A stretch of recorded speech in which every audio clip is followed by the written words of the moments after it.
Assalamualaikum warahmatullahi wabarakatuh. Siapa sebenarnya Abah Anom, wali sakti dari tanah Sunda? Tokoh wali ini lebih dikenal dengan nama Abah Anom. Dalam bahasa Sunda, Abah Anom berarti Kiai Muda. Nama aslinya ialah Kiai Haji Ahmad Sohibul Wafa Tajul Arifin.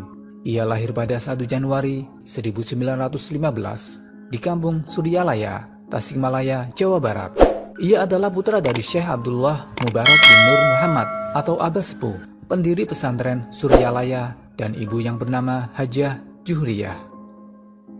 Abah Anom mengawali pendidikan dari ayahnya sendiri, Abah Sepuh, yang mengajarinya dasar-dasar ilmu agama. Pendidikan formalnya ditempuh saat ia berusia 8 tahun dengan bersekolah di sekolah dasar di Ciamis. Lalu ia melanjutkan pendidikannya dengan masuk sekolah tingkat menengah di Ciawi, Tasikmalaya sejak tahun 1930. Ia nyantri ke beberapa pesantren di Jawa Barat karena orang tuanya berkeinginan agar Abah Anom kelak dapat menggantikan posisi ayahnya sebagai pengasuh pesantren Suryalaya. Semula Abah Anom nyantri di sebuah pesantren di Cicariang, Cianjur. Kemudian pindah ke pesantren Jambu Dwipa, Cianjur selama lebih dari 2 tahun. Ia lalu pindah ke pesantren Gendur Cianjur yang saat itu diasuh oleh Ajingan Syatibi. 2 tahun kemudian, tepatnya sejak tahun 1935 sampai 1937, ia melanjutkan pendidikan di pesantren Cire Unggas Cimelati, Sukabumi, yang saat itu diasuh oleh Ajengan Aceng Mumu, seorang ahli hikmah dan ilmu silat. Di pesantren terakhir inilah ia mulai mematangkan keilmuannya, tidak hanya di bidang keilmuan Islam, tetapi juga dalam ilmu bela diri dan lain-lain. Berbekal keilmuannya, Abah Anom memberanikan diri menikahi gadis bernama Uwis Siti Ruyanah pada usia 23 tahun.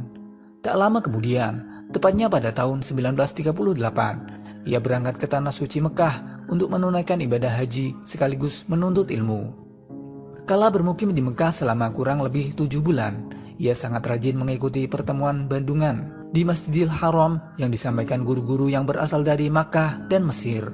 Ia juga aktif mengunjungi ribat Naksabandi di Jabal Qubaisy untuk muzakaroh atau ngaji kitab tasawuf karya Syekh Abdul Qadir Al-Jailani, yakni kitab Sir Al-Asrar dan Khoniyat At-Tolibin, kepada Syekh Romli, seorang ulama dari Garut.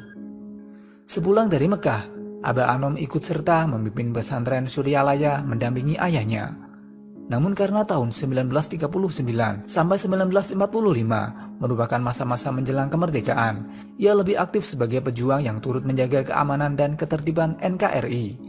Ketika terjadi gerakan Darul Islam di Jawa Barat, ia memutuskan segera bergabung dengan TNI untuk melawan gerakan tersebut. Dengan demikian, pada masa akhir sampai awal kemerdekaan, ia sangat berkontribusi dalam menjaga kedaulatan NKRI, baik dari penjajahan bangsa asing maupun dari gerakan makar saudara sebangsa sendiri. Abah Anom memimpin pesantren Suryalaya secara penuh ketika ayahnya, Abah Sepuh, wafat pada tahun 1956. Abah Anom adalah seorang kiai yang dikenal memiliki karomah berupa kesaktian. Konon, ada banyak kisah yang tersebar mengenai karomah Abah Anom. Dikutip dari nu.or.id. Demikianlah, semoga bisa bermanfaat bagi kita semua. Wassalamualaikum warahmatullahi wabarakatuh.